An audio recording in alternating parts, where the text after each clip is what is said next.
अकोला जिल्ह्यातील तेल्हारा तालुक्यात येत असलेल्या अडगाव बुद्रुक येथील सेंट्रल बँक ऑफ इंडियाची शाखा आहे।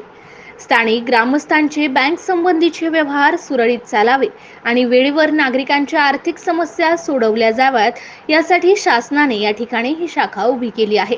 परंतु आज रोजी या शाखेला घर लागली असून ऐन वेळेवर रोख रक्कम उपलब्ध होत नसल्याने नागरिक कमालीचे त्रस्त झाले आहेत। बँकेमध्ये आवश्यक ती रोकड उपलब्ध होत नसल्याने नागरिकांची आर्थिक कामे खोळंबतात। त्याचसोबत या ठिकाणच्या एटीएम मध्ये सुद्धा कधीच पैसे उपलब्ध राहत नाहीत। त्यामुळे सेंट्रल बँकेची ही शाखा गावात असूनही स्थानिक ग्रामस्थांच्या कोणत्याच गरजा पूर्ण होत नसल्याने आपले आर्थिक व्यवहार करण्यासाठी नागरिकांना पायपीट करावी लागत असल्याचे वास्तव समोर आले आहे।